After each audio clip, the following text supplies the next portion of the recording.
As pessoas esquecem-se que a última governação que pode merecer o nome de social-democrata em Portugal foi a governação de Cavaco Silva. A grande aquisição, para sabermos assim, para esta direita mais radical em Portugal, era o PSD, porque a direita nunca teve um instrumento com votos, nunca teve um partido com votos. O CDS não servia para o efeito e eles próprios nunca tinham conseguido encontrar uma solução partidária com votos. E subitamente cai-lhes no prato um partido que é um grande partido nacional, que tinha abertura, tinha bases, tinha eleitorado, e muito do que se passa hoje é uma reação de orfandade. O PS travou uma parte importante, por boas e más razões, de um ciclo que poderia anquilosar pelo processo de ter feito, de facto, uma revolução do sistema político português, porque a geringonça criou um antes e depois. O Rio não fez uma ruptura com o Passos Coelho, não fez uma ruptura com uma parte do aparelho, mas fez uma coisa, que é recentrou o PSD. E recentrou como? Das poucas maneiras que era possível, que é falando com o PS.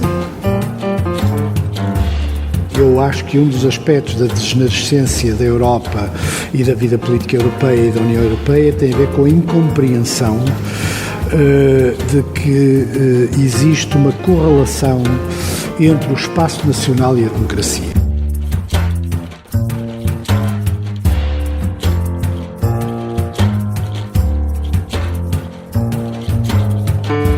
É mais do que uma entrevista, é menos do que um debate. É uma conversa com um contraditório em que, no fim, é mesmo a opinião do convidado que interessa. É um debate em que eu perco sempre. Perguntar Não Ofende é o podcast semanal assinado por mim, Daniel Oliveira, o que não faz chorar. Quase sempre sobre política, às vezes sobre coisas realmente interessantes. Ouça e subscreva em qualquer aplicação iOS, Android, no Mixcloud ou no SoundCloud. Vá a patreon.com/perguntar não ofende, conheça as vantagens de ser patrono e apoie financeiramente a produção deste projeto independente.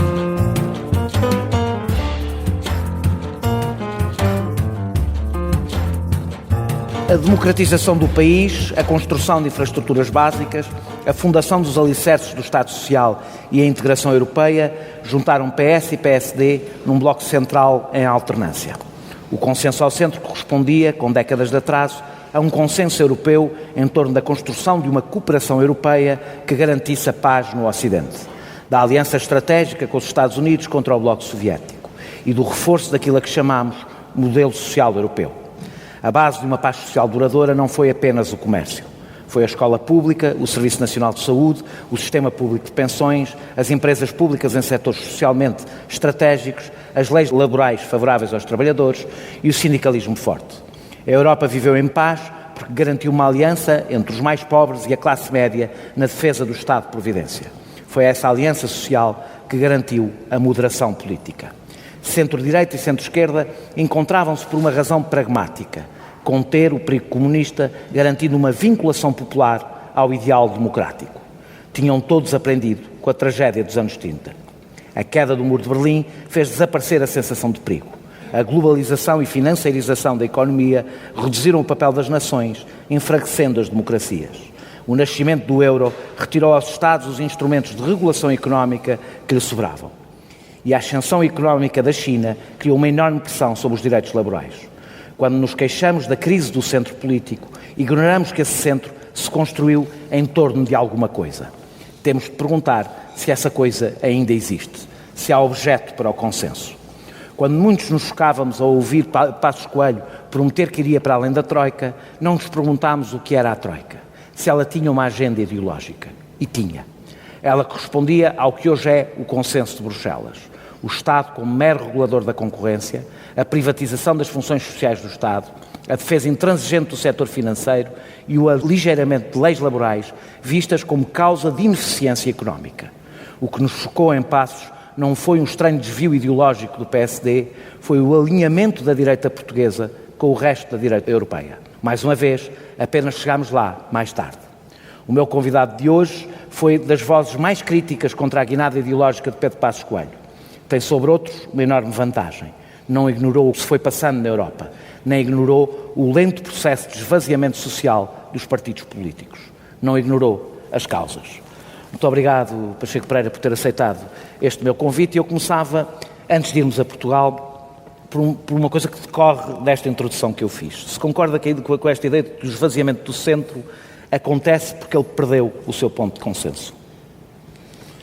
Não, eu não. Para já acho que é muito difícil generalizar.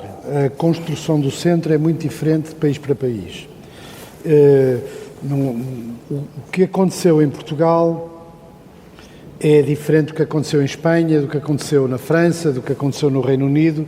Portanto, eu tenho uma certa aversão, se quiser, de historiador que está atento aos detalhes em encontrar grandes movimentos ideológicos sem ter em conta a peculiaridade de cada um dos países.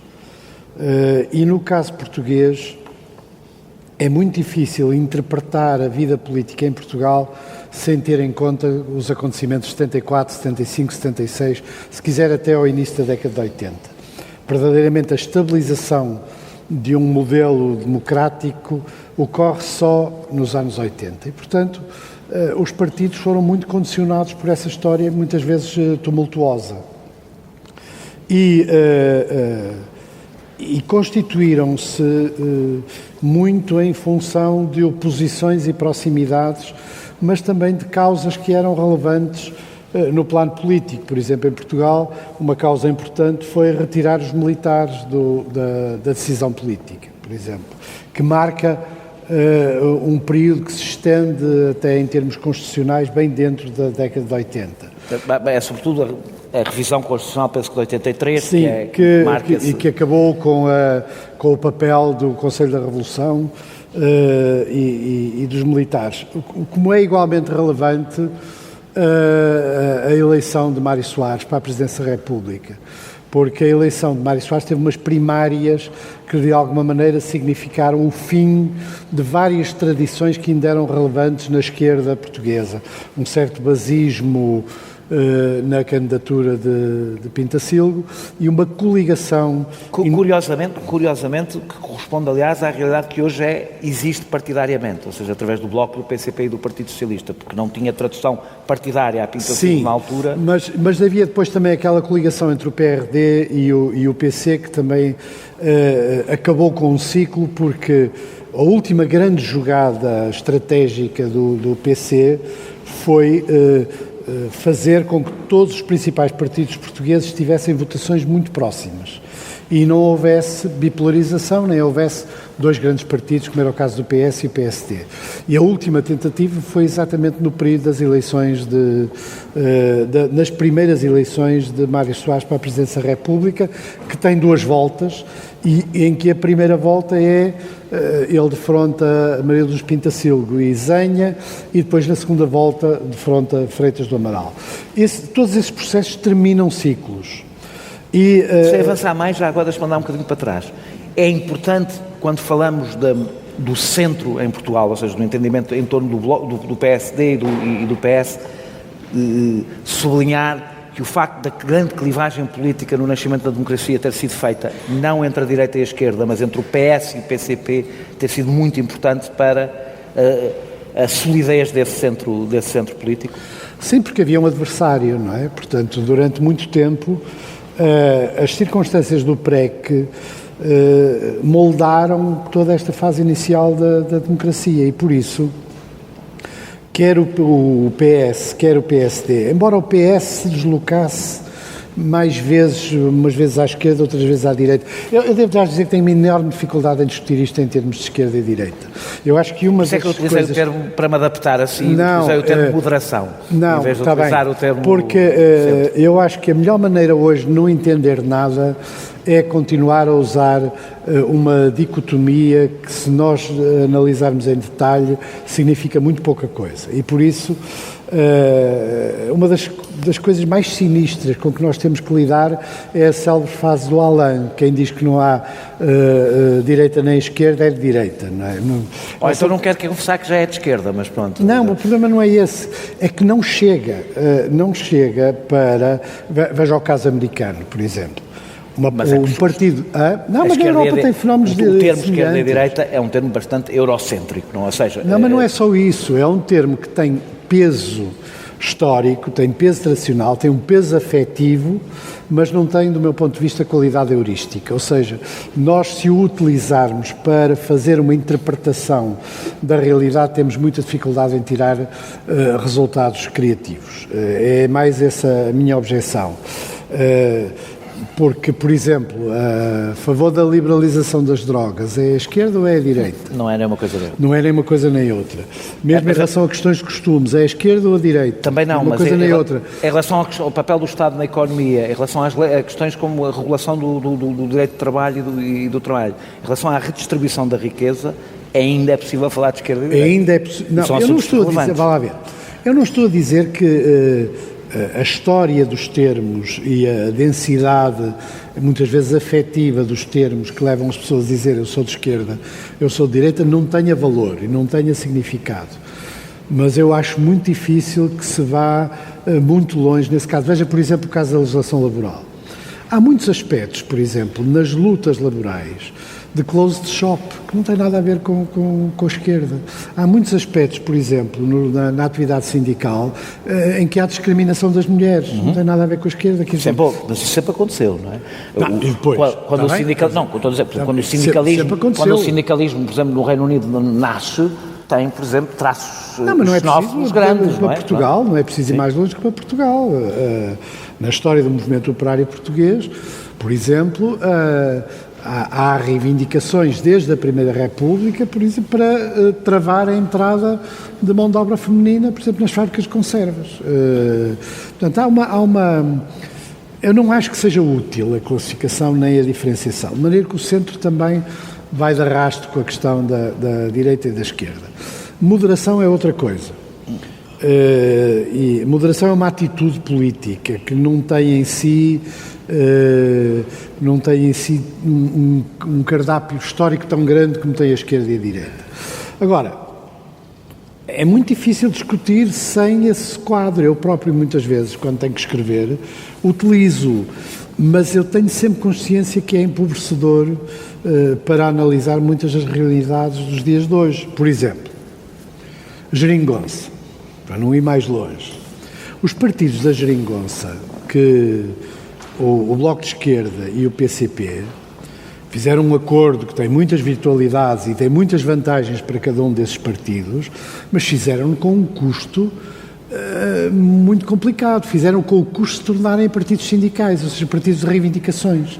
Veja-se a discussão do orçamento. Fizeram em nome da moderação, quer isto dizer, quando eu estou a dizer em nome da moderação, talvez. Perante uma guinada da política em toda a Europa e em Portugal para a direita, Portugal, a vitória que o Bloco de Esquerda e o PCP podem reivindicar, eu acho que é verdadeira, é que Portugal é o único país... Está bem, mas sabe o que é que abandonaram? Deixaram de poder fazer uma política macro, chamemos assim, por exemplo, em relação às questões europeias, ou em relação a questões de fundo sobre o regime e sobre o capitalismo. Então, substituindo por aquilo que a Rosa Luxemburgo chamava o movimento. A história de o movimento é tudo e o fim não é nada, portanto, e desse ponto de vista, assumem na prática uma posição reformista que os coloca num terreno muito mais central do que as suas proclamações políticas.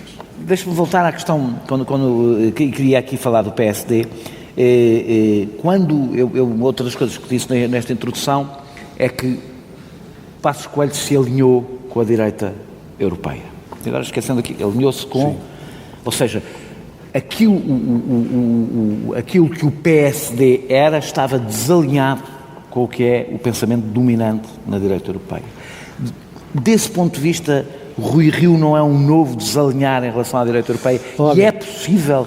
Nós temos o principal partido do centro-direita desalinhado com o resto da Europa, com o resto da direita da Europa. Não é a Troika que obrigou a fazer necessariamente a política que o PSD fez. Eu digo que a Troika e Passos Coelho representam uma mesma coisa. Não é verdade. Não? Não é verdade neste sentido. Eu, aliás, tenho feito um apelo público, aliás, amanhã no artigo do Público que vou escrever, retomo esse apelo a que se publiquem os documentos relativos às negociações entre o governo português e a Troika. Porque tenho alguma informação e a séria suspeita de que a maioria das medidas mais gravosas não se devem à Troika. Se devem, sim, a propostas do próprio governo português. Em grande parte, primeiro por uma situação de renegociações, está a falar nas renegociações, porque a primeira ainda era o Sócrates o primeiro-ministro. Sim, vamos lá ver, isto da história é um bocadinho complicado. Os dois partidos, o PS e o PSD, vão às eleições em 2011 com programas que implicam a interpretação de que a Troika corrigiu o tiro em relação à Grécia e na proposta que fez com Portugal ela permite um desenvolvimento económico. Ou seja, a ideia de uma austeridade dura não está presente na campanha de 2011. Pode-se dizer que é por razões táticas. Eu não penso que seja por razões táticas. Quer no caso do PS, como sabe, foi essa a interpretação do Sócrates. Sócrates, quando apresentou o acordo com a Troika, é por isso que a memória é uma coisa complicada. Quando apresentou o acordo com a Troika, disse: este acordo é muito melhor para nós, porque a Troika percebeu que não podia fazer connosco aquilo que fez com os gregos. É assim que ele apresentou o acordo. E o acordo com a Troika vai permitir o desenvolvimento, tem um conjunto de coisas que permitem o desenvolvimento. E o PSD faz uma campanha desenvolvimentista também. Em 2011. E entre 2011 e o Natal de 2011 há uma mudança muito significativa. A nossa austeridade começa verdadeiramente no Natal de 2011, quando o PSD propõe a primeira medida de austeridade, que é o corte de metade do subsídio de Natal, apresentada na Assembleia da República como a única medida que seria necessária. Portanto, o discurso que se assumiu em 2012, 2013, 2014, não é o discurso inicial da legislatura. O que acontece é que há um verdadeiro descalabro económico naqueles primeiros meses e a Troika aí deve ter apertado o governo português. E então começou-se um ciclo de aumento de impostos, que conduziu àquele enorme aumento de impostos do Vítor Gaspar. E é nessa altura que começa, por iniciativa nacional, um discurso que tinha vários aspectos, todos eles muito longe da tradição social-democrata. Um deles era o alvo. Quem é o alvo das medidas de austeridade? José Pereira acha que o PSD é um partido social-democrata. Só para esclarecermos aqui, acha que o PSD geneticamente é um partido social-democrata. O Sá Carneiro, eu tenho o privilégio de ter o arquivo pessoal do Sá Carneiro e, portanto, eu não tenho dúvida nenhuma sobre o que é que... O Sá Carneiro tinha uma formação ideológica consistente e, por exemplo, é muito interessante ver como é que ele corrige os seus discursos. Porque no arquivo estão... José Pereira acha que temos dois partidos sociais-democratas, porque o Partido Socialista é um exatamente. Partido... Aliás, embora haja depois algumas discussões entre os dois que são interessantes, eu depois conto-lhe um episódio pouco conhecido que é relevante sobre essa matéria. Mas o que eu estou a dizer é que é em 2012 que se inicia o discurso que depois marcou toda a legislatura, que é um discurso... Qual é o alvo? O alvo é aqueles que vivem acima das suas posses. Quem é que vive acima das suas posses? Uma parte da classe média, principalmente ligada ao funcionalismo público, às pensões, às reformas, e uma parte dos operários representados pelos sindicatos. A esse discurso segue-se um discurso assistencial em relação à pobreza, que esse o PS não rompeu ainda hoje, que é as medidas de austeridade vão abranger esta área social, uma parte da classe média, incluindo aí as áreas em que os trabalhadores tinham, através da negociação coletiva, obtido melhores condições salariais, para proteger os mais pobres. Cria-se um mecanismo em grande parte assistencial. Essa opção, aliás, é aquela que rompe a aliança histórica que fez nascer o Estado Social e que garantiu a solidez do Estado Social, que é a aliança entre as classes médias e as classes mais pobres, que permite uma maioria social. Permitia uma coisa fundamental que desde essa altura está estragada. Os Estados Unidos fazem o contrário, que é a aliança entre a classe média e os ricos, deixando os pobres de fora. O que este mecanismo estragou, e ainda está estragado, porque o PS, mesmo com as medidas de distribuição, não consertou o elevador social. Porque a política assistencial era uma política que dizia, bom, a gente não vos deixa ir à miséria, mas não podem ter esperança de sair da pobreza. E, portanto, meteu-os dentro de uma campânula. E depois o desemprego agravou as condições da pobreza. E assentou grande parte das medidas em certos setores da classe média. Repare, uma das instituições, das organizações mais ativas durante o período do chamado ajustamento é a APRE. A APRE é uma organização de reformados, mas de reformados em função pública, muitos dos quais eram pessoas que tinham atingido o topo da sua carreira, engenheiros, médicos, professores, e que receberam a grande pancada. E a APRE é uma organização típica dos anos do ajustamento, com muito mais eficácia do que outras organizações como o MURPI, que de alguma maneira... Por assim dizer, eram a classe média que não conseguia reajustar a sua vida, porque eram reformados e não conseguiam reajustar. Do ponto de vista do Passos Coelho, eram aqueles que viviam acima das suas posses. E esta ideia de que viviam acima das suas posses e a ideia do ajustamento, que aliás é uma expressão muito interessante, implica que existia um estado natural da nossa economia, ou seja, nós só tínhamos economia para um determinado tipo de riqueza. E o que acontecia, quando se vivia acima das suas posses, nós estávamos a viver acima da riqueza, neste caso da pobreza natural. E isto é um ponto de vista, aliás, parecido com o de Salazar, que é a pobreza natural dos portugueses. E, portanto, o processo do ajustamento destinava-se a baixar os rendimentos, a baixar os salários, a baixar as pensões, até ao nível que se considerava natural para a economia portuguesa. E então, a partir daí, podia-se arrancar. Mas isso tem uma ligação com a Troika e com a Europa que não é só nacional, que é a ideia de que, como não se pode desvalorizar a moeda como se fazia de antes, desvaloriza-se a economia, faz aquilo que se chama o ajustamento interno. E, portanto, uma coisa bate certo, claro que é reservado para nós, países mais pobres, não é? É verdade. Mas aqui é que entra a engenharia social. Portanto, o projeto da Troika em si tem elementos de engenharia social, mas aqui ele foi levado muito mais longe. Por exemplo, o programa de privatizações, eu muitas vezes comparo as PPPs do tempo de Sócrates, embora as PPPs sejam anteriores, muita da negociação das PPPs é no tempo de Sócrates, o grande mancha no tempo de Sócrates são as PPPs, a grande mancha no tempo de Passos Coelho, cujos efeitos ainda estão longe de ser discutidos, são as privatizações. E as privatizações vão muito para além daquilo que a Troika exigia. Portanto, houve, a partir de uma certa altura, um processo de ideologização, chamemos assim, da austeridade, e esse processo virou o PSD muito para a direita. E alinhou-se ou não se alinhou com o resto da direita europeia? Era essa a minha dúvida.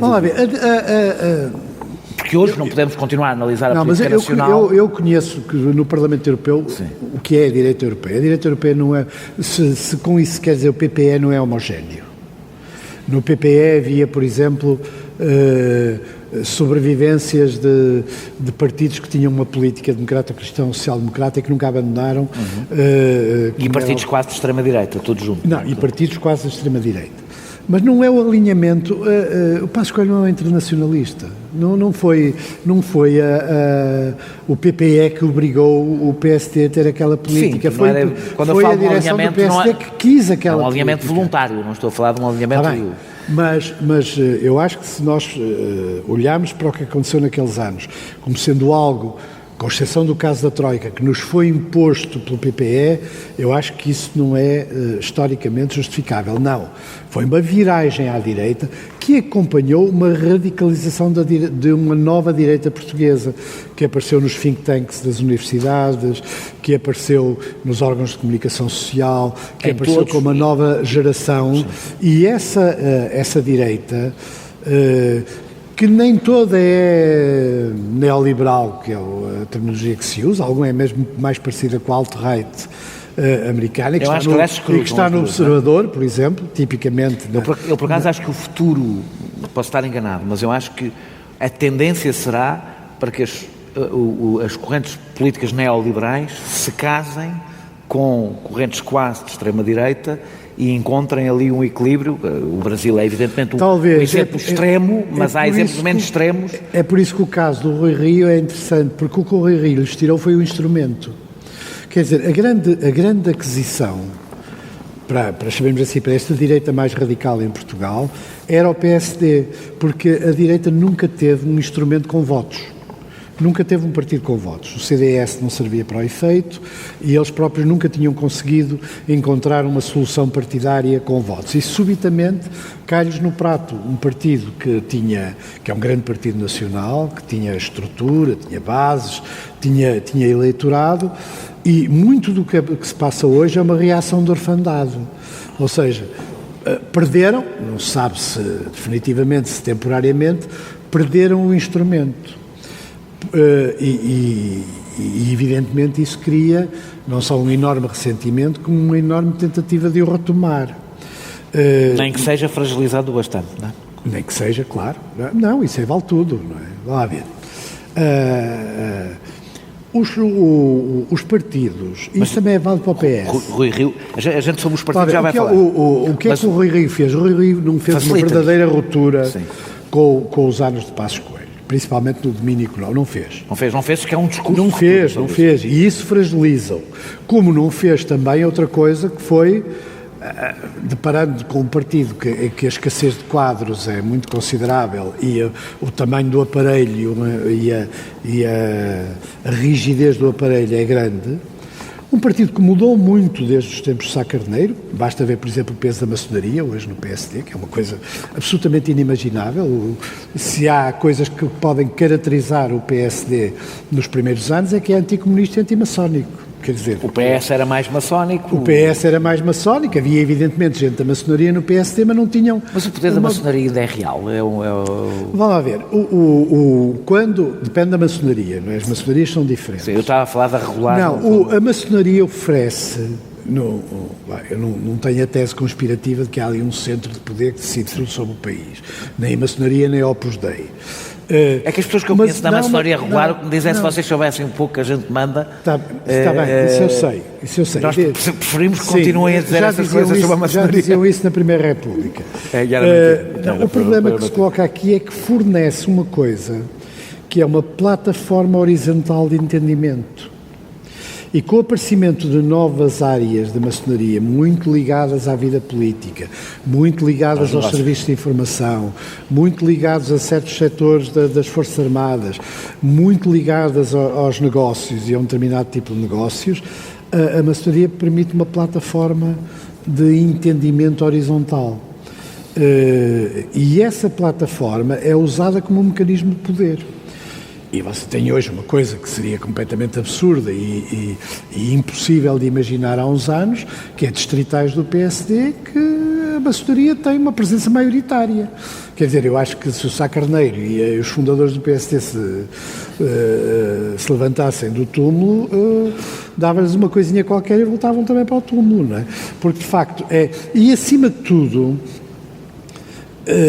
como é uma estrutura, quando uma estrutura como a maçonaria ou outras estruturas paralelas de interesse e tudo, migram para dentro de um partido ou se desenvolvem dentro de um partido, tornam-se um grande bloqueador à alteração. A gente já vai falar, porque eu quero falar sobre... O que o Rio fez, só para terminar, para responder à parte inicial, o Rio não fez uma ruptura com o Passos Coelho, não fez uma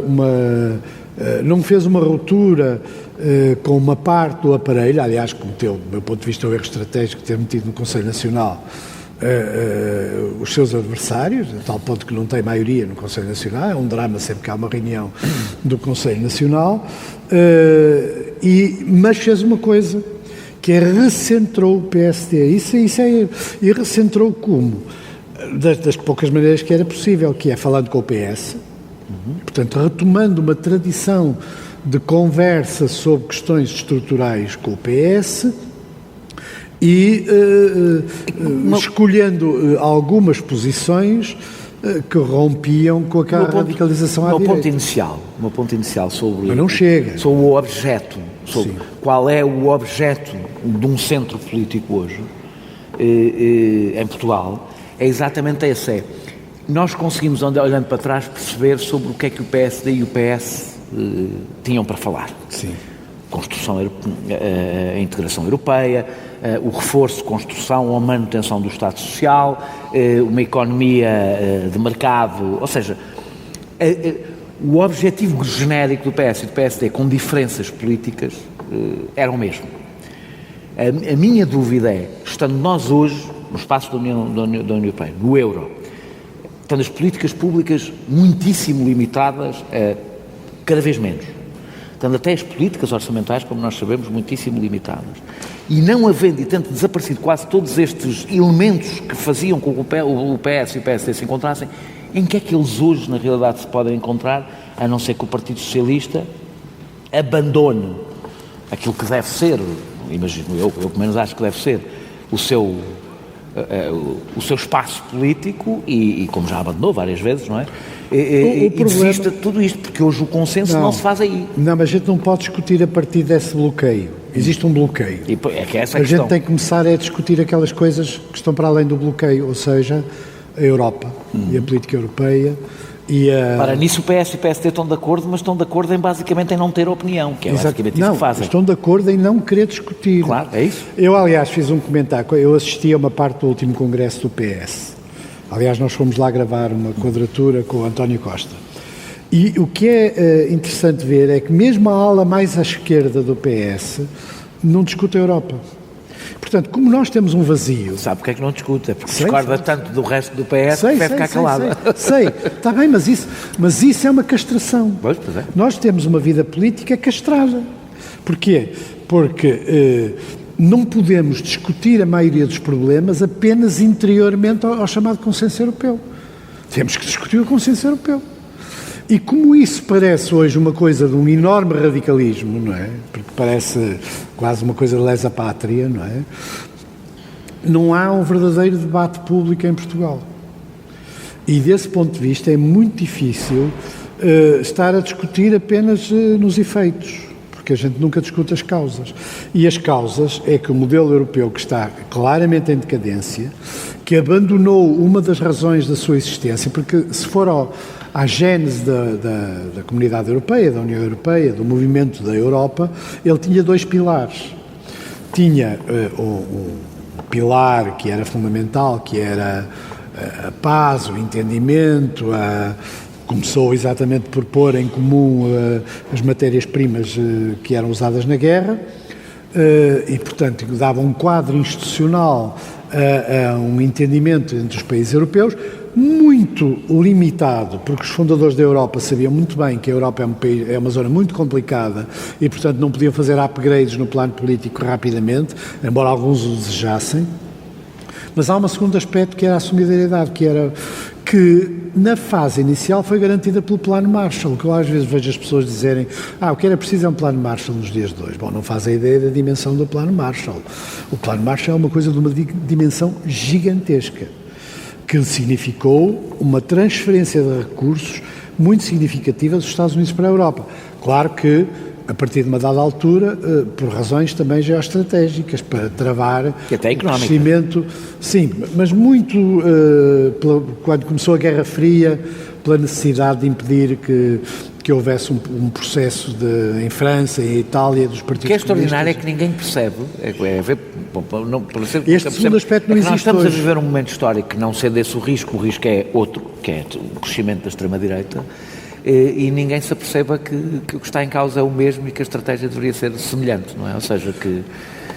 O que nós sim, há um crescimento da extrema-direita. É para onde eu queria ir a seguir, para sair um bocadinho de Portugal, que é, nós assistimos nos anos 80, se olharmos para a França, por exemplo, tivemos uma transferência de votos da extrema-direita, dos partidos, primeiro dos partidos socialistas, depois dos partidos comunistas, primeiro dos partidos comunistas, depois dos partidos socialistas, assim, para a Frente Nacional, por exemplo.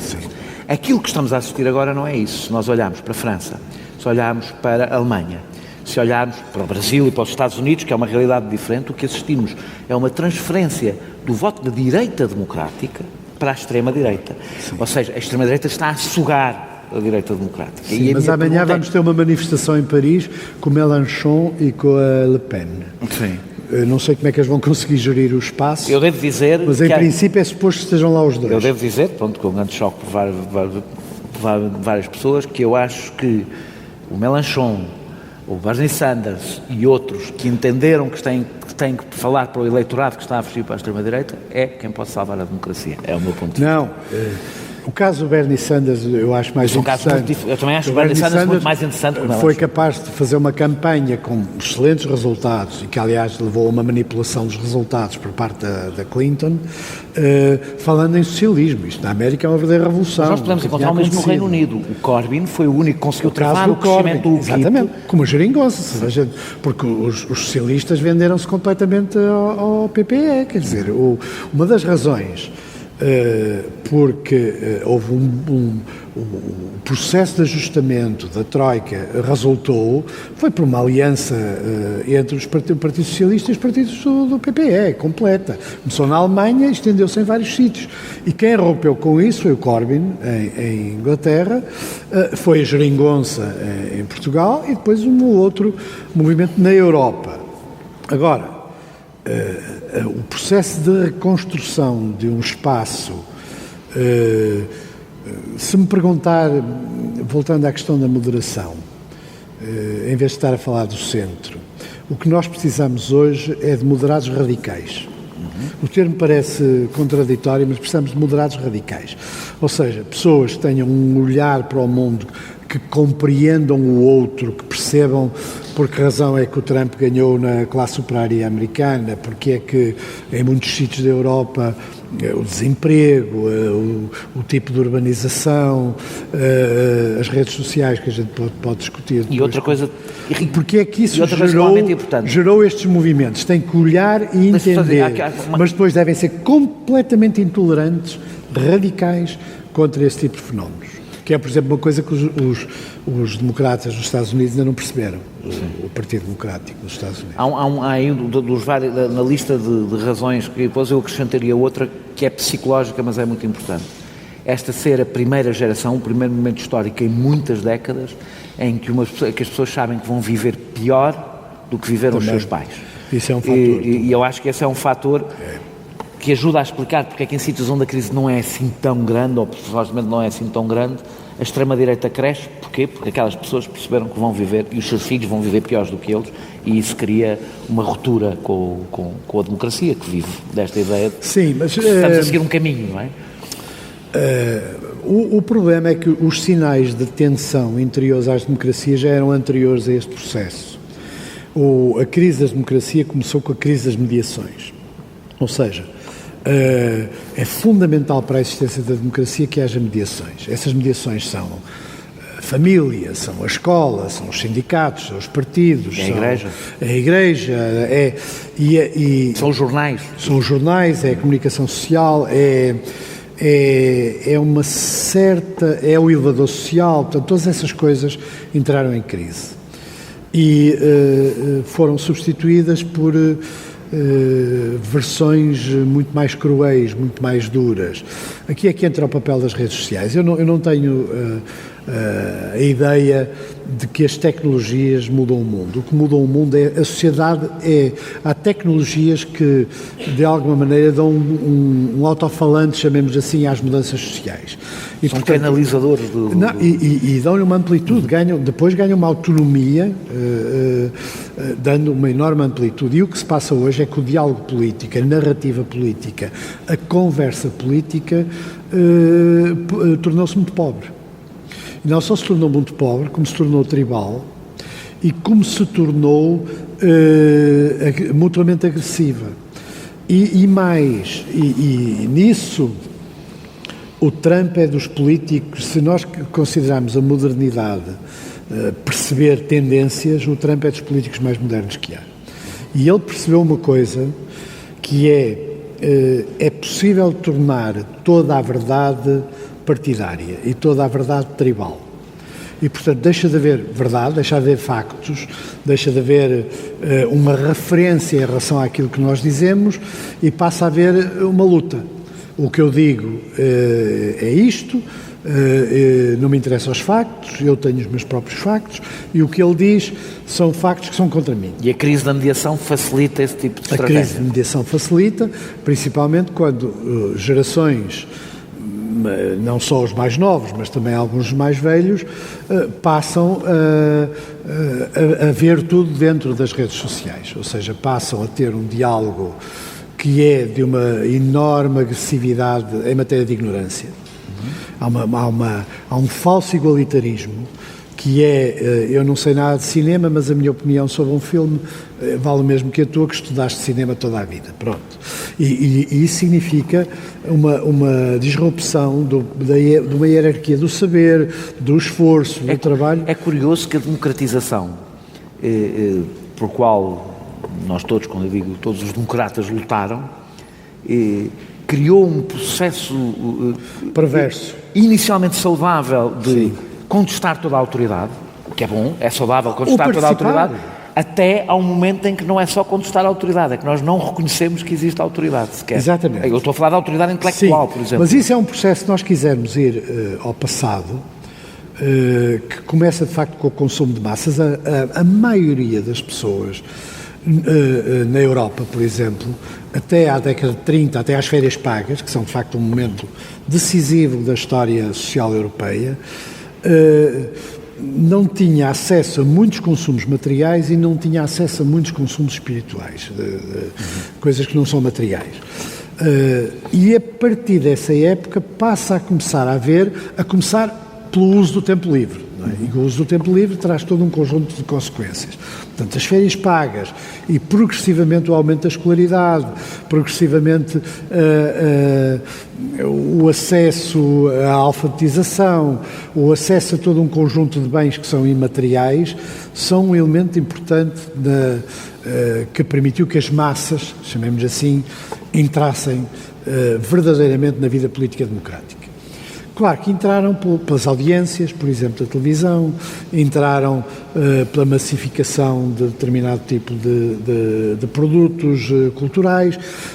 Agora, o que acontece é que quando se inicia uma crise económica, e desse ponto de vista, quando há uma perda de valor do próprio trabalho, porque o problema não é apenas uma perda de riqueza, é também uma perda da noção de dignidade do papel que o trabalho tem no mundo. Por exemplo, no caso de Detroit, por exemplo, dos Estados Unidos, a maioria daqueles operários não perdeu, que ficou desempregado,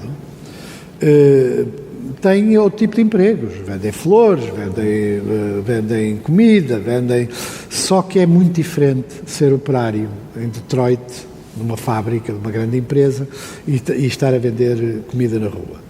Há uma perda de dignidade cultural, social, afetiva, e isso faz com que as pessoas tenham um enorme ressentimento que, aliás, o Trump explorou e que os democratas nunca perceberam. Uma das coisas que as pessoas não percebem na reação que têm algumas formas de luta dos estivadores é não perceber que os estivadores, apesar de serem muito precários, mantêm uma certa... Porque os estivadores mantêm uma cultura tradicional, até estética. Tradicional e mantêm uma profissão inerentemente internacional. Aliás, as manifestações de estivadores são praticamente as únicas que têm delegações internacionais em Portugal. Mas isso... Acha que é possível reconstruir... Depende dos países. Uma cultura de identidade associada ao trabalho. Sim.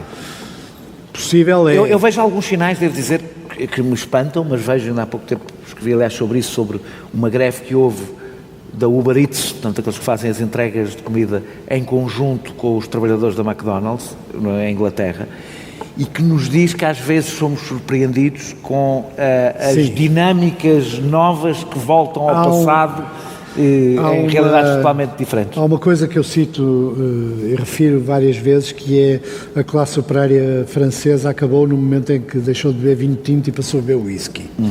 É uma metáfora, mas não deixa de ter alguma razão de ser, na medida em que os fatores de identidade associados ao mundo operário e que eram fortes em certas tradições, dissolveram-se em muitos casos. Há casos em que isso não aconteceu de forma tão drástica como é o caso inglês. No caso inglês, entre outras coisas, não falam a mesma, não falam com um sotaque diferente, quer dizer, comem coisas diferentes. É uma sociedade muito estratificada socialmente. É uma sociedade muito estratificada socialmente.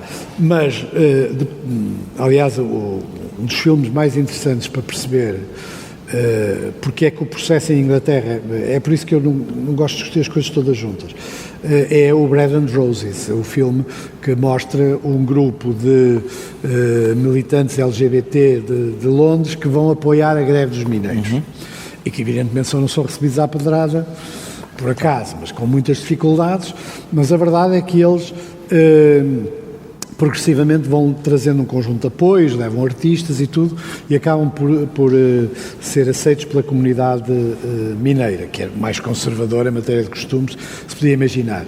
E, por exemplo, se for a ver a parada gay em Londres, o Sindicato dos Mineiros está sempre presente. São coisas que são relevantes para nós percebermos a complexidade destes processos.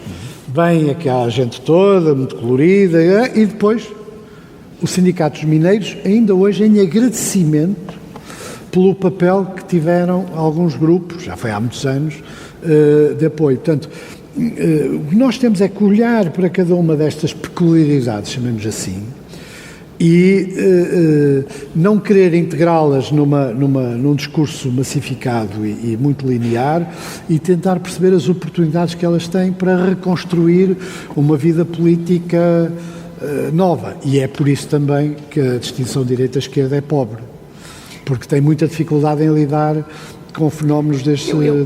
Eu acho que a distinção, pelo contrário, eu já tivemos este debate, eu já tive várias vezes com várias pessoas, eu acho que a distinção direita-esquerda, para se continuar a relacionar com alguns assuntos que nós temos que voltar a pôr no centro do debate político e sair do centro do debate político, é a relação entre mérito e riqueza, que eu acho que é uma das grandes distinções entre a esquerda e a direita. A esquerda não acredita que há uma relação entre mérito e riqueza. Eu acho que a direita acredita. Está-lhe culturalmente inerente acreditar. Mas isso não pode ser generalizado, porque em alguns casos há uma relação que é socialmente até vantajosa entre mérito e riqueza. Com certeza.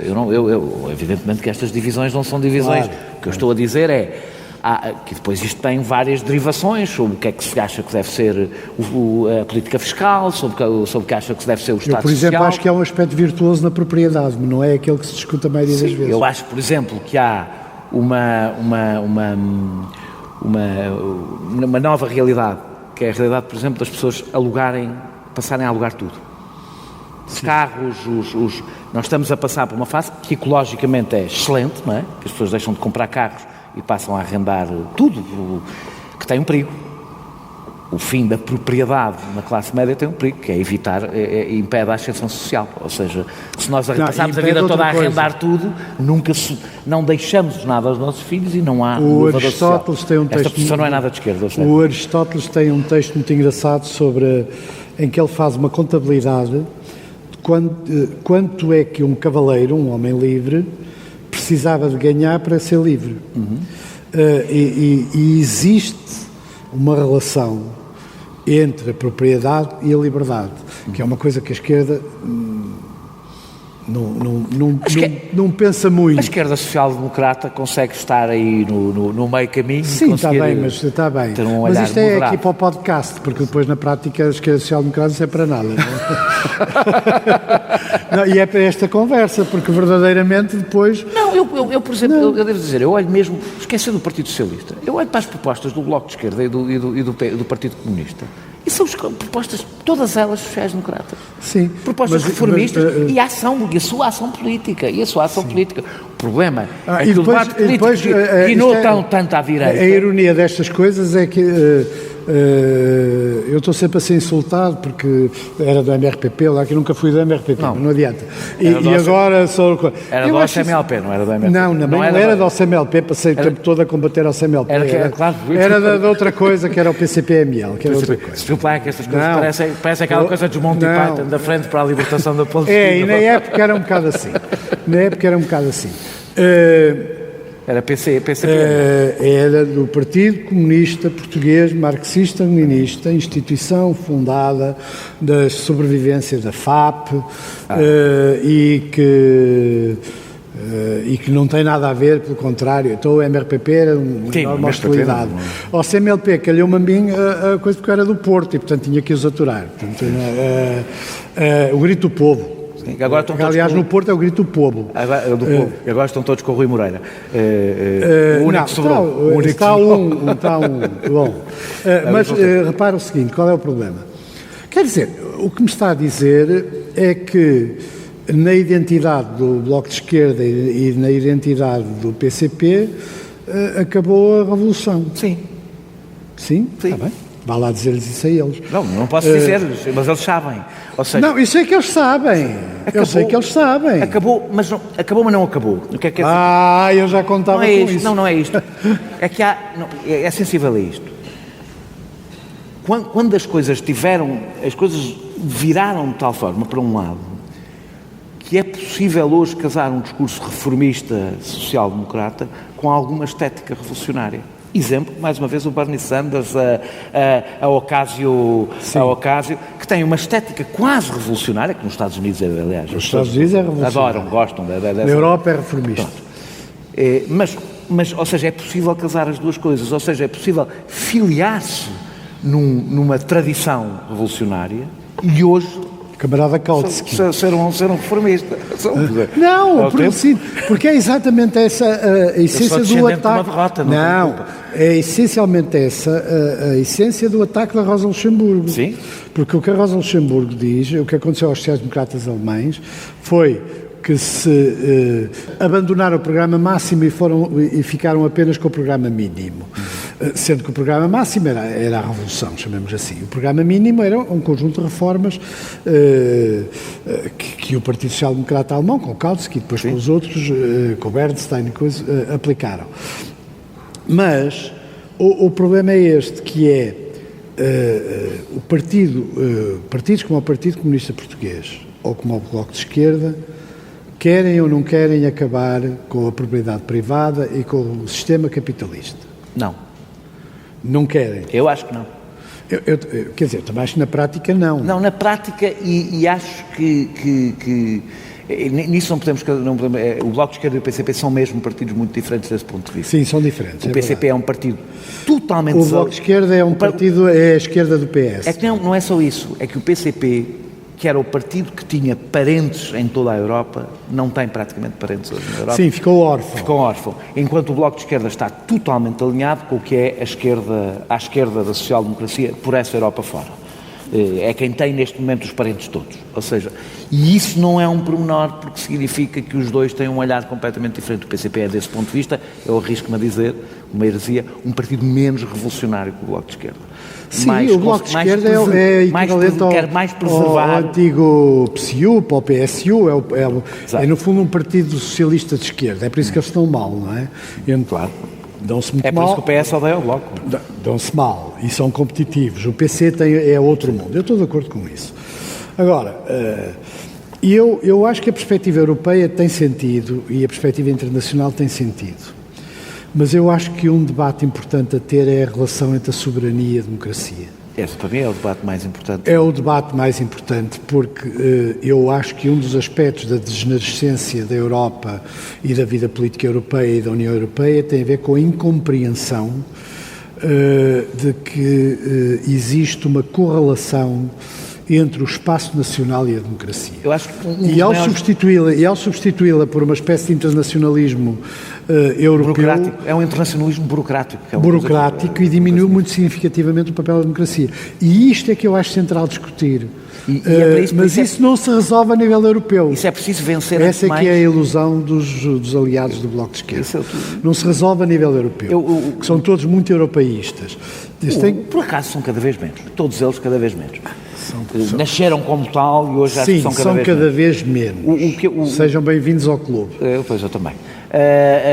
Devo dizer que uma das coisas que temos que conseguir vencer na forma como se debate política é o debate sobre a soberania e sobre a Europa o esforço para tentar reduzir esse debate com um debate sobre o internacionalismo, nacionalismo, extrema-direita e democrata. Não, isso não tem sentido não, é que é uma tragédia porque impede de fazer esse debate no espaço democrático. Está bem, mas isso é o discurso que a União Europeia utilizou com a Grécia e com o Brexit, que é... e com o Macron utilizou em França também. Macron e tudo. Portanto, é um discurso que associa... Ou nós ao fascismo. Exatamente. Não, e que tem um inconveniente. O caso do Brexit é um caso interessante. Quer dizer, por que razão é que as pessoas acham mal que num país como o Reino Unido as pessoas não queiram que o seu Parlamento, ainda por cima com a tradição que tem, esteja subordinado aos burocratas de Bruxelas? Eu também não quero que o meu Parlamento esteja subordinado. Mas... Eu até consigo estar do lado dos italianos neste diferendo e custa-me bastante. Está bem, mas isso é tem assim, razão. as coisas é assim. Toca ao orçamento, acho que tem razão. Eu não consigo perceber a ideia de que pode haver não eleitos a vetar orçamentos. É uma ideia que eu não consigo... Mas é a realidade atual. Pois.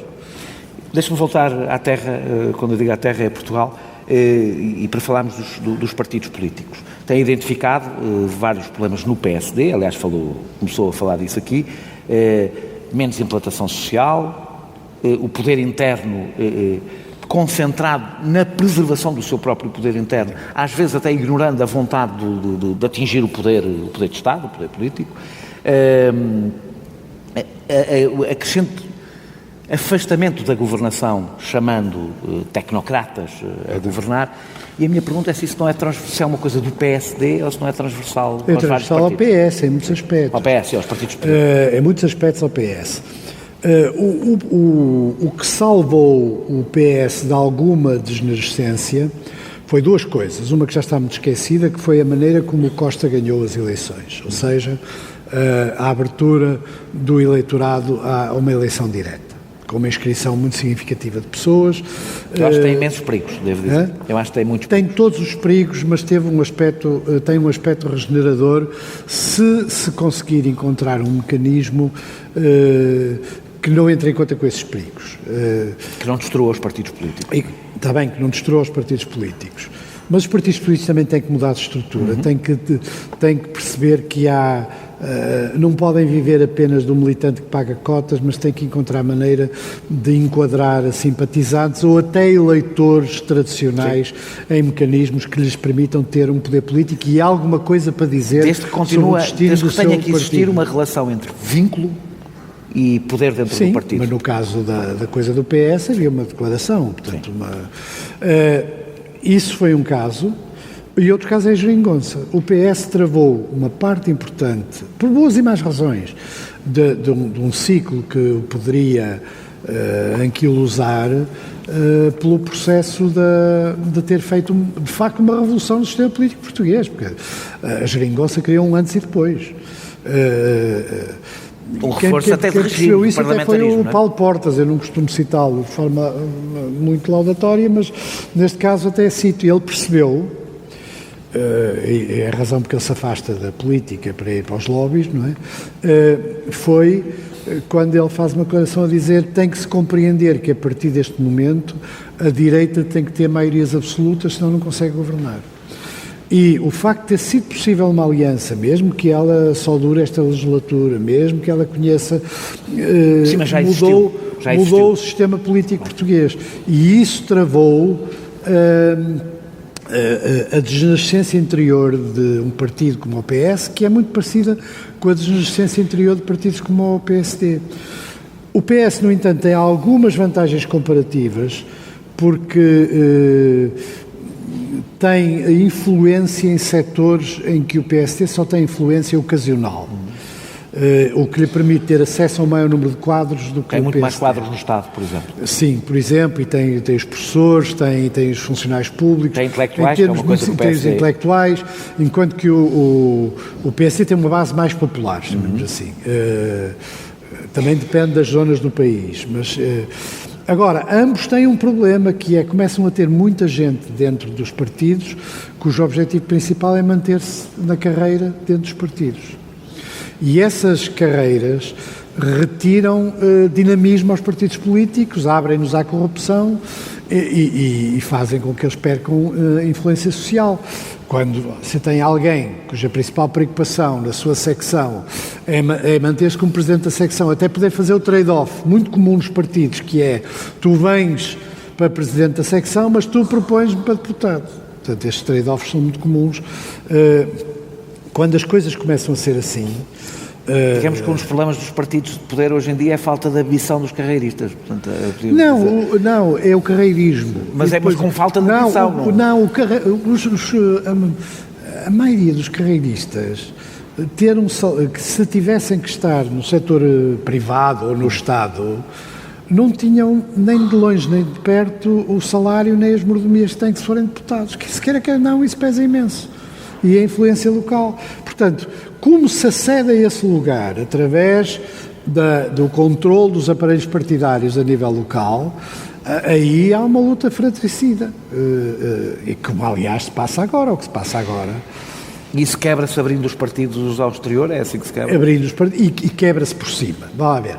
Há muita coisa que não precisa de legislação, não precisa de alterações estatutárias, é uma mania que a gente tem, precisa de direções políticas que sejam capazes... De lideranças. De liderança. O Rio e o Marcelo, justiça ao Marcelo e ao Rio, fizeram a única tentativa histórica em Portugal de reformar um partido por dentro, um grande partido por dentro, que foi o processo da reorganização, que era 20 pessoas na mesma morada, um talho com um número significativo de militantes do PSD, um tapume com militantes do PSD. Acha que está a faltar ao Rio esse arrojo? Não, algumas medidas que eu penso que ele está a tomar e vai tomar são no sentido de pôr alguma ordem neste mecanismo interno. Agora, é muito difícil ter gente para fazer isso e é muito difícil sobreviver. E é muito interessante ver que a aliança que se fez contra o Marcelo e o Rio, quando desse processo, e contra mim também, que também tive algum papel nesse processo, são os mesmos dois. É muito interessante, são os mesmos dois. As mesmas pessoas que conduziram uma espécie de fronda, que depois o Marcelo cedeu, mas enfim, de qualquer maneira há um enorme mérito na tentativa, são os mesmos que hoje são opositores do Rio. Antes de passarmos para o público, tenho uma última pergunta. Se ainda faz sentido ser militante do PSD, não é em geral? Esta era a pergunta que eu tinha a certeza, claro, que era. Mas bem é que aguardei para o fim. Vá ver. Então só está lá para chatear, só se mantém no PSD para chatear. Só sou para me chatear a mim, não é? Sim, mas também os chateia a eles, Não chateio a eles. Se ainda faz algum sentido. A ideia, olha, vou-lhe contar uma coisa. Eu tenho muito mais experiência que o Pacheco Pereira a sair de partidos, posso dizer, a minha decisão cada vez que saí de um partido foi, quando perco mais tempo a criticar o partido do que a defendê-lo, se calhar está na altura de sair dele. Mas não é, essas coisas não funcionam assim num grande partido. Nos pequeninos pode ser que isso resulte... O PCP não era um partido pequenino. Não, está bem, é médio. Eu só trabalhei em PNS. Vá a ver. Eu acho que essa pergunta tem sentido fazer-se, mas é o seguinte. O PSD é um partido fundamental da democracia portuguesa. É o único que mostrou, na história destes anos todos, capacidade reformista. Há dois momentos de reformas no sistema político em Portugal. Um foi num governo PS, com um conjunto de legislação sobre a reforma agrária, sobre a separação do setor público e do setor privado, que pôs de alguma maneira ordem em muitas coisas que vinham do PREC. E o outro são governos como, e agora estou à espera de ouvir os apupos da sala. Não se pode apupar durante a gravação. Como o do Cavaco Silva no início. As pessoas esquecem-se que a última governação que pode merecer o nome de social-democrata em Portugal foi a governação de Cavaco Silva. Vou dar alguns exemplos que estão muito esquecidos. Havia dinheiro, não é? Também conta, não é? Havia muito dinheiro. Não, está bem. Está bem, mas podia ser gasto de outra maneira. Quer dizer, já houve. Olha, o Guterres teve muito dinheiro e gastou mal. Está bem, gastou bem. O rendimento social de inserção, o Guterres foi o último governo com políticas sociais. Olha, a modernização de vários aspectos da administração pública, com a introdução do IVA e de outros impostos, que permitiu abrir caminho a uma administração fiscal com alguma capacidade de controle sobre a atividade económica. Eu digo alguma, mas a verdade é que começou aí. Plano de erradicação das barracas. É verdade. medidas distributivas em relação à função pública e em relação aos setores operários. Uma considerável abertura à reivindicação sindical. Tudo isso ocorreu naqueles anos. A presidência... A parte da abertura à reivindicação sindical... Não, ainda me lembro também foram as últimas cargas policiais contra os polícias e na ponte. E não foi só. E não foi contra os polícias, na ponte e em frente ao Parlamento com os estudantes. Está bem. Eram os que se manifestavam. Está bem, mas sabe o que me está muito mais entalado é a gente ter tido 5 anos de ajustamento e praticamente não ter tido contestação. Estou completamente de acordo. Que é uma verdadeira vergonha. Tivemos no início... No primeiro choque, quando foi tivemos TSU. o que se lixa a Troika. Sim. E tivemos a CGTP, que foram os únicos, mas nunca se juntaram. Não. Que é uma das fragilidades. Porque a CGTP não queria. É mesmo, isso não é bem assim. É verdade. Não é bem assim. Não, por uma razão também. Porque uma questão de poder. Se olhar para o que se lixa a Troika, para a grande manifestação do que se lixa a Troika, muitos daquelas pessoas que teve uma excelente imprensa, enquanto que as manifestações da CGTP têm uma péssima imprensa. Não tem má imprensa. Tem uma péssima imprensa, porque a maioria dos jornalistas acha que aquilo é uma coisa de velhos, não faz ideia do que é uma fábrica, nunca viu um torno e acha que aquilo é uma coisa completamente antiquada. É o mesmo que acham dos estivadores, aliás. Sim, mas é porque não conhecem os estivadores. Sim. Talvez se conhecessem os estivadores percebiam que aquilo não é exatamente a mesma coisa. Não. Tanto assim...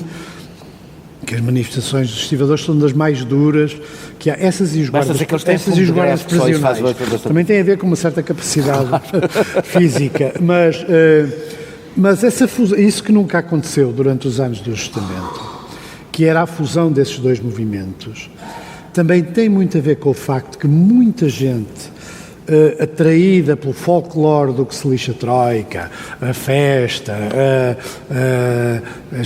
os bombos, as performances das ruas, muitas daquelas pessoas são contra os sindicatos e contra as greves. Fossem lá perguntar-lhes, como acontece, aliás, com isso muitos... acontece quando os movimentos sociais se alargam, não é? Não. Acontece com um problema que ainda não foi possível, que é a deslegitimação dos movimentos sociais como o movimento sindical é muito considerável nos setores mais novos, mesmo na esquerda, que eu considero antiquado e ultrapassado. O Partido Socialista é como com os jornalistas estagiários. Sim. São todos contra os sindicatos e contra as greves, a não ser quando são postos na rua. Só aí é que nessa altura é que percebem que precisam de um advogado e vão ao sindicato. Devo dizer que o facto de termos um Partido Socialista sem origem sindical e sem origem operária, ao contrário do que acontece com uma parte dos socialistas por essa Europa fora, contribuiu para isso. O facto do Labour, o SPD, o PSOE terem origem sindical e operária, no caso do SPD e do Labour, ainda continuam a receber... Cantam a bandeira vermelha no início dos congressos. O facto disso não existir em Portugal também contribuiu muito para o acantonamento do movimento sindical. Nós responsabilizamos quase sempre o PCP, mas não é o único que tem responsabilidade. Eu acho que o Partido Socialista também tem. Sim, o Partido Socialista, porque com o GT... criou uma divisão que retirou força global ao movimento sindical. Através de patreon.com/perguntar não ofende, pode apoiar diretamente a produção deste projeto independente. Nós vamos agora para o público. Muito boa noite, meu nome é Salvador Antunes, eu sou jurista. Eu queria pegar aqui numa ideia do que foi dito no início do debate, da Europa ter sido fundada nos princípios da paz e da solidariedade, e para a solidariedade ter contribuído muito o Plano Marshall. Entrando agora a Europa em crise, já não havendo Plano Marshall, viu-se esta primeira falta de solidariedade na crise do euro, com a imposição de uma austeridade severa a vários países, que tinha com a cara um executivo europeu, apoiado por Estados-membros, por sua vez tinham um apoio popular dentro dos seus próprios países para promover essa política de austeridade. E a coisa não se limita ao euro, porque vemos essa falta de solidariedade também quando se refere à questão das migrações, em que os Estados-membros continuam a querer que seja aplicada a política de que o asilo deve ser pedido ao país de entrada e recusam tratar dos refugiados que fazem o seu caminho pela Europa, muitas vezes recambiando ao ponto de origem. Por isso a minha questão é, desaparecendo o Plano Marshall, que foi uma certa forma transferência de solidariedade ou de recursos dos Estados Unidos para a Europa, será que a solidariedade europeia alguma vez existiu, alguma vez foi verdadeira? Ou desaparecendo agora o Plano Marshall, vem um bocado o rei vai nu. E a minha segunda pergunta é se não se devia começar a pensar num retorno de poderes que estão, de certa forma, construídos na Europa, que estão atribuídos à Europa pelos Estados, voltar a uma certa descentralização. E se, paradoxalmente, apesar da resistência, a política migratória não seria uma área em que todos, conjuntamente na União Europeia, beneficiaríamos de uma maior convergência e de uma maior centralização. Obrigado. A União Europeia foi fundada por pessoas a partir de um modelo criado nos Estados Unidos. A grande discussão que explica a União Europeia é o conflito sobre o que é que se fazia com a Alemanha depois da guerra. Uma parte das pessoas achava que a Alemanha devia ser reduzida a um país agrário. Os franceses, aliás, tinham um olho muito especial sobre o Ruhr, porque tradicionalmente querem sempre ficar com aquela parte na ocupação, e, portanto, a Alemanha, depois de derrotada, seria transformada num país agrário, e pensava-se que isso resolvia o problema tradicional dos conflitos na Europa. E depois havia um conjunto de pessoas que trabalhavam com o Roosevelt, como é o caso do Jean Monnet, que tinham outro ponto de vista. E esse ponto de vista é que, de alguma maneira, moldou as instituições europeias, que era criar um mecanismo que colocasse em primeiro lugar em comum os recursos estratégicos, o carvão e o aço, e que progressivamente fosse colocando em comum um certo conjunto de políticas europeias, mas sempre com pequenos passos e sempre com enorme prudência a chegar ao plano político. E este mecanismo funcionou relativamente bem, inclusive garantindo alguma solidariedade dos países mais ricos para os mais pobres, porque se centrava no poder da Comissão e não do Conselho nem do Parlamento.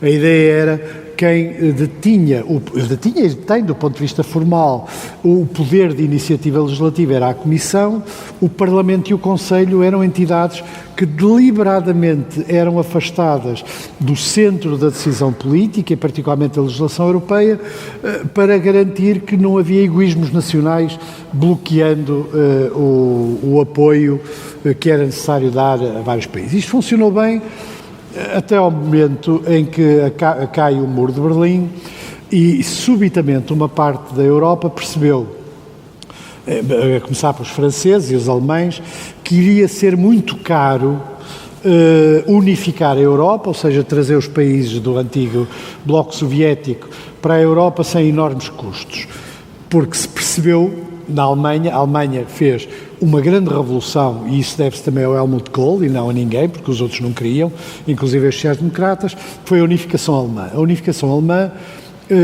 custou muito caro aos alemães do lado rico da Alemanha. E isso mostrou ao Mitterrand e a outros na altura que ia ser muito caro pagar um processo de integração da Europa.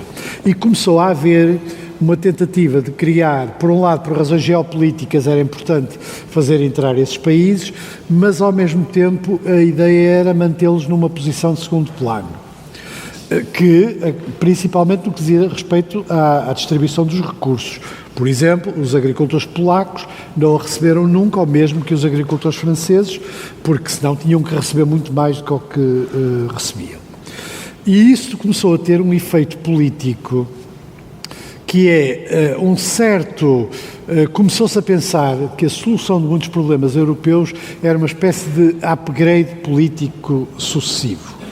É o célebre artigo do Ministro dos Negócios Estrangeiros alemão, apoiado pelo Ministro dos Negócios Estrangeiros português, que era o Jaime Gama, apoiado por uma série de pessoas, que pretendia fazer um upgrade político da Europa. É o processo da construção europeia, e isso começa a falhar no momento em que chega aos países e vai aos eleitores. A construção europeia é bloqueada pela célebre história do canalizador polaco.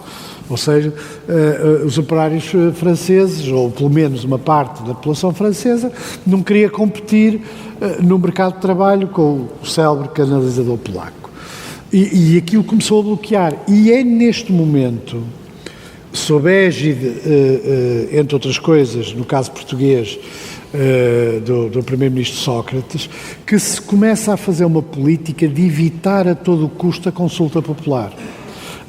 Porquê? Porque os referendos funcionavam todos contra a ortodoxia da União Europeia. A não ser quando se repetiam, não é? A não ser quando se repetiam, que é um bocado o que se pode acontecer com o Brexit. O que querem fazer com o Brexit.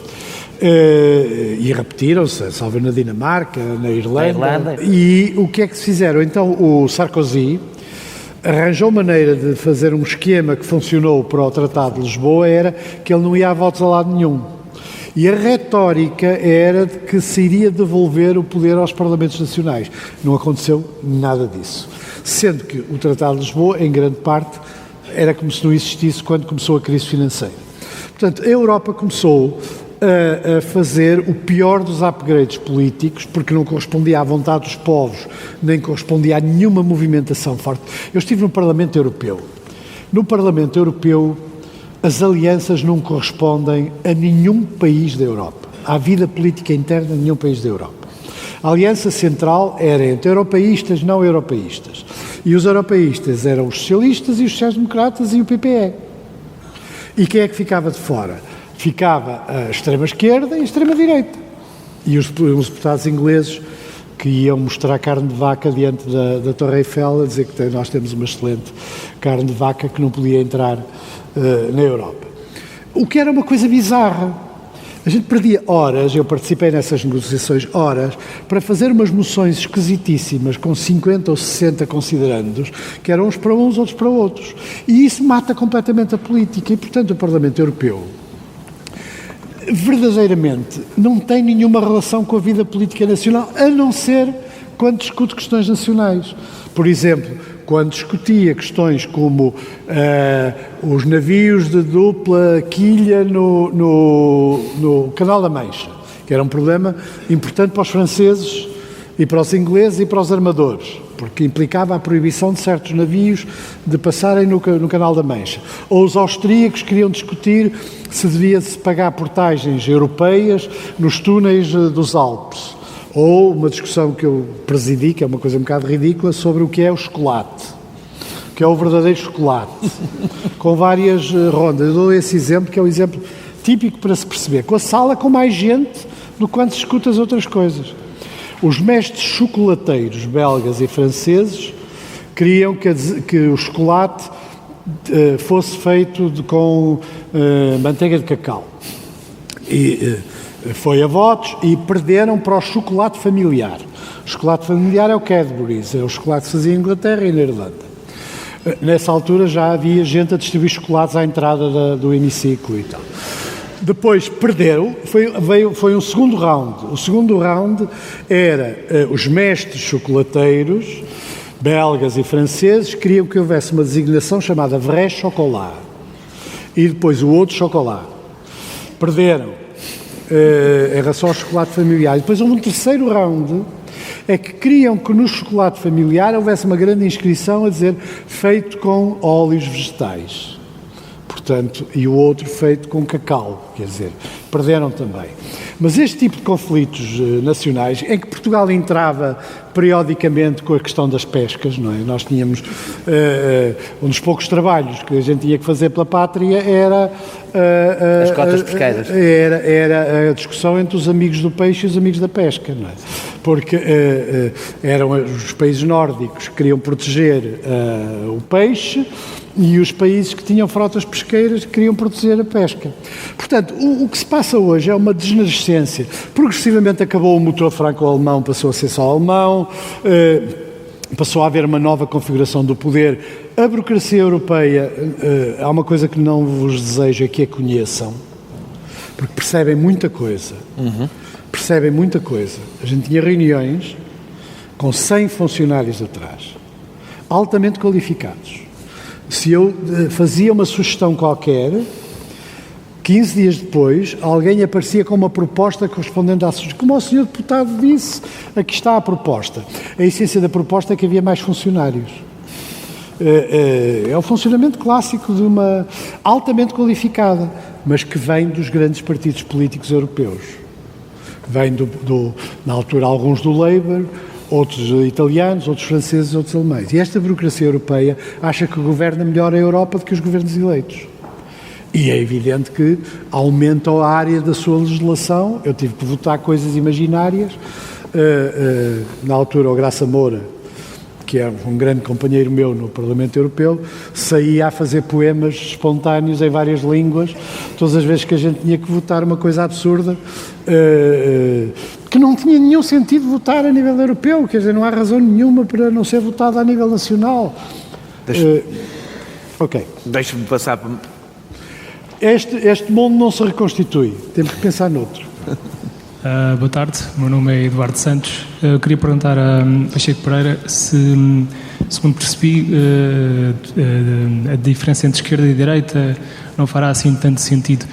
Até que ponto isso não é parecido com o discurso dos populistas que têm surgido, que eles abandonam esse discurso de esquerda-direita para outro tipo. Quão perigoso não pode ser esse afastamento do que é a esquerda do que é a direita, porque isso, no meu ponto de vista, está relacionado com essa similitude com os populistas. E a outra pergunta tem a ver, o debate depois não seguiu por aí, em relação à União Europeia, segundo percebi, como é que se volta basicamente ao período pré-tratado de Maastricht, retornar à CE e não à União Europeia. Queria saber como é que é possível voltar atrás. Começando pelo fim, não é possível voltar atrás. Não acha que deixa-me só acrescentar aqui uma coisa, não acha que é possível um recuo ordenado para a CE? Não é, porque é que é a minha última esperança, portanto. Não, por uma razão. Os fundadores da Europa defendiam a política de pequeno espaço e de grande prudência. Isso foi abandonado há muito tempo. Portanto, o que nós temos hoje é um bloqueio institucional. Mesmo para voltar para trás seria muito difícil. É preciso consenso, não é? É preciso unanimidade. É preciso unanimidade. Portanto, eu acho que vai ser muito difícil mudar qualquer legislação e o que nós vamos assistir é uma lenta degradação do processo europeu, como se vê praticamente todos os dias. Em relação à esquerda e à direita, só há um aspecto que tradicionalmente se associou à separação entre a esquerda e a direita, que do meu ponto de vista justifica uma discussão que é uma questão quase filosófica, é o otimismo antropológico e o pessimismo antropológico, ou seja, tradicionalmente a esquerda tem uma noção de um certo otimismo antropológico, acha que os homens são naturalmente bons e, portanto, a sociedade é que os estraga, para utilizar as coisas que vêm do Rousseau, e a direita tem a noção de que os homens são intrinsecamente maus, ou porque são animais como os outros e, portanto, são selvagens. Portanto, desse ponto de vista, sou do centro, não é? Portanto... Ou porque pecado original. Há muitas versões dessa maldade original. É uma discussão que se pode ter. O que eu acho é que também é pouco útil para as causas atuais. Se eu fizer uma revisitação interior daquilo que eu penso e colocar de um lado na esquerda e do outro lado na direita, há coisas que eu coloco na esquerda e outras coisas na direita.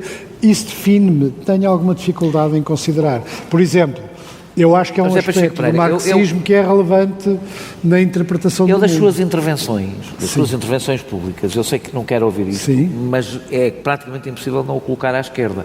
Das suas intervenções públicas é praticamente impossível. Então devia ter mais companhia do que a que tenho. Que não são... Desculpe? Devia ter mais companhia do que a que tenho. Não? Então, até tem, não tem, está num partido em que não tem. Mas... Não, isso não funciona assim. Primeiro por causa do pecado original do partido e depois por outra razão. Sim, e depois por outra razão. Às vezes é por falta de atenção, porque há muitas coisas que são coisas sociais-democráticas clássicas, históricas. Mas eu não conheço social-democracia de direita, isso não existe, não é? Existe social-democracia de esquerda, a social-democracia é uma corrente da esquerda, não é? Portanto, esse é que é o grande problema em Portugal da discussão sobre social-democracia. Depende. No processo de constituição dos partidos políticos portugueses, isso é verdade. Há 3 aspectos que são fundamentais. Se nós quisermos colocar o PSD, que é um partido sem tradição nesses aspectos, é um partido, é um partido liberal no plano político. Sendo liberal, na tradição liberal do Alexandre Colano, do Almeida Garrett, desse ponto de vista é igual ao PS. Mas já é um partido social-democrata quanto à necessidade do Estado de interferir na distribuição de maneira a corrigir desigualdades E desse ponto de vista, diferencia-se do CDS, por exemplo, e diferencia-se também do PC quanto à maneira de entender as coisas. Mas há um aspecto diferente no PSD que o aproxima do CDS, mas que o afasta, por exemplo, do PS, que é a noção do personalismo. O personalismo é um aspecto genético muito importante do PSD, e que pode ser classificado desta maneira. A política não compreende tudo. No comportamento humano, o homem não pode ser reduzido ao cidadão. E aí há uma diferença fundamental com o PS. Porque o PS, quando olha para a sociedade, vê, essencialmente, um conjunto de cidadãos. O PSD tem elementos genéticos que vieram da tradição da doutrina social da Igreja, que vieram da formação dos seus fundadores, que é a ideia de que nem tudo pode ser reduzido à atividade política. E é por isso que em certas matérias, chamemos assim, fraturantes, o PSD devia sempre permitir a liberdade de voto. Eu não considero que as matérias fraturantes sejam aquilo que se chama matérias fraturantes. Está bem, mas eu estou a utilizar o termo... Eu percebi.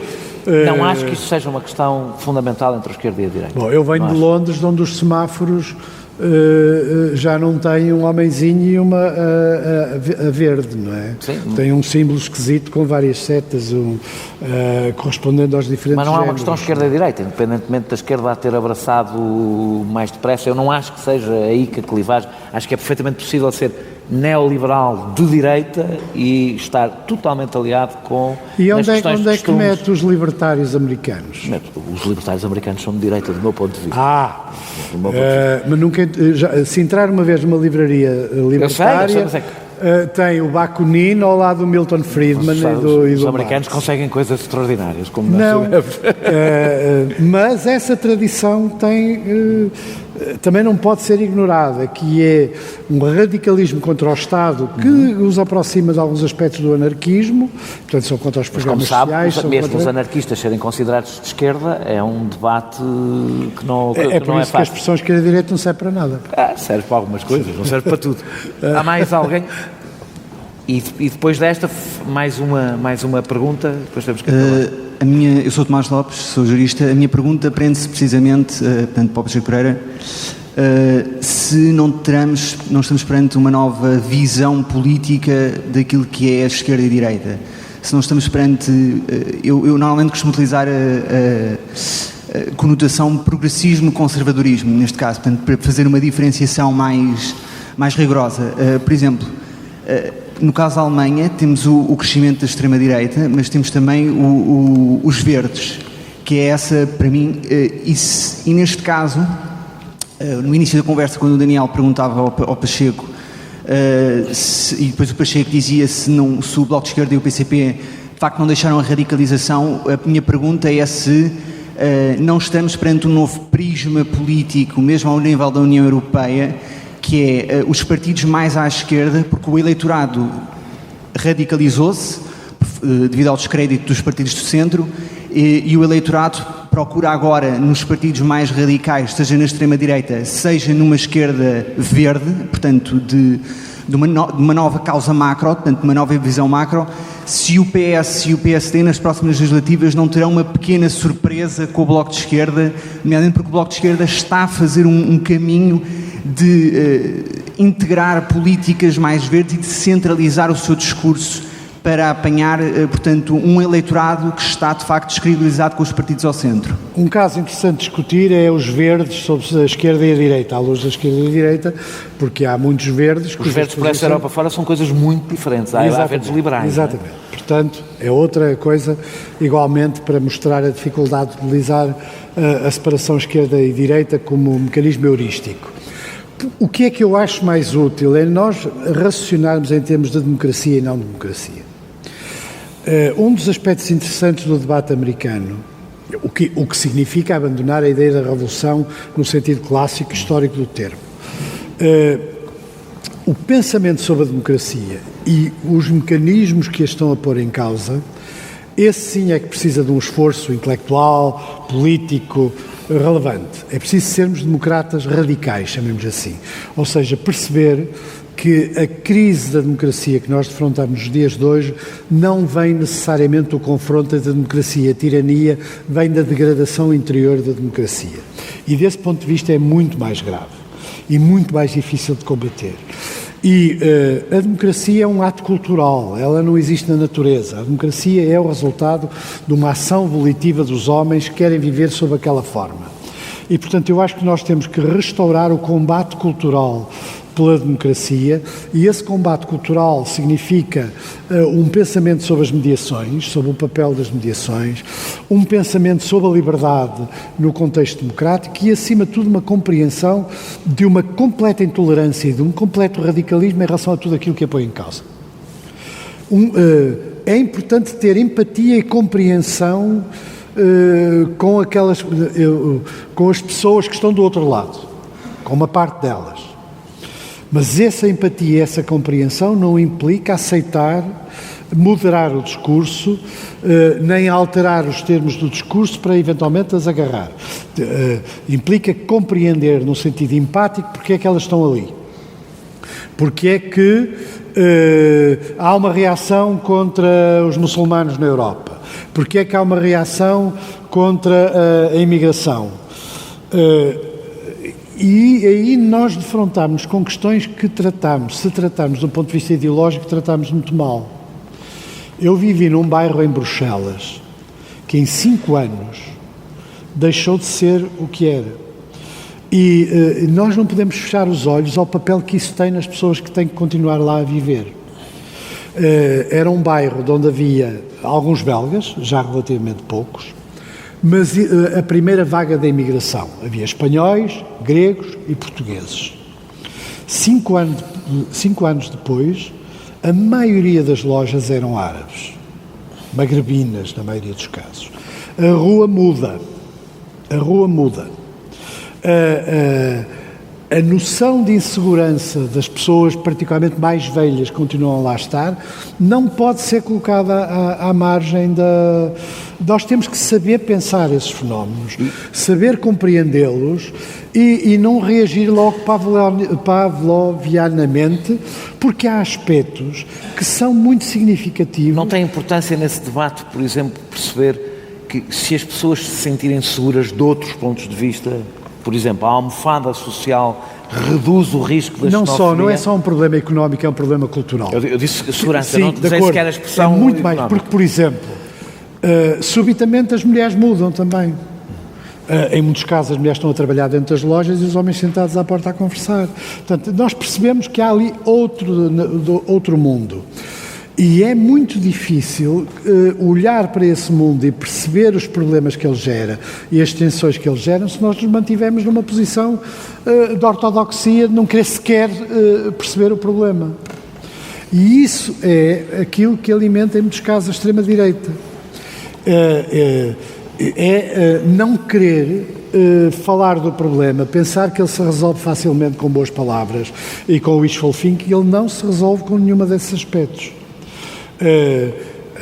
E isto é uma questão que a Europa tem que resolver, até porque grande parte da Europa já é multicultural na prática, ou seja, vai-se a Marselha e não é em muitos sítios não é uma cidade francesa, e a parte francesa não é brilhante, não é?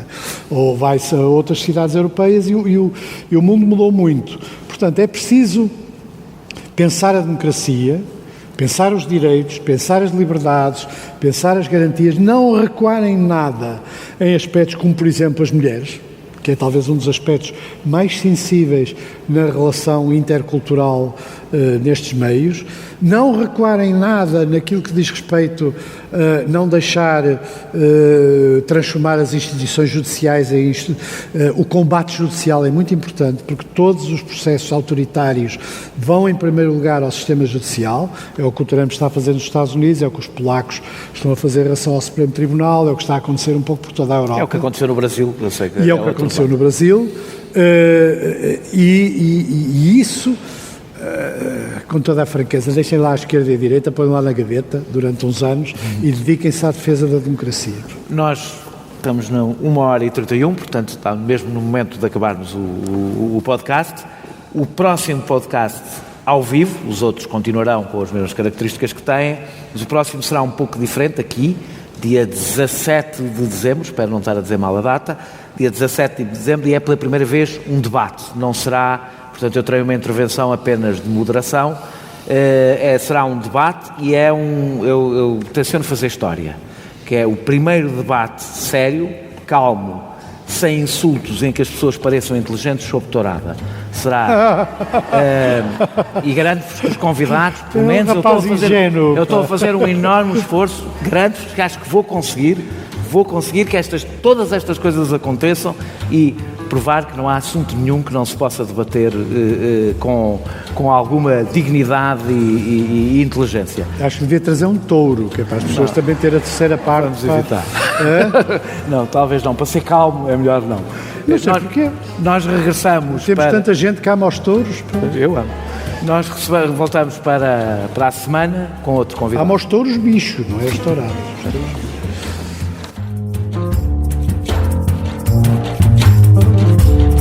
Este podcast é produzido por João Martins, a música é de Mário Lajinha e a ilustração de Vera Tavares.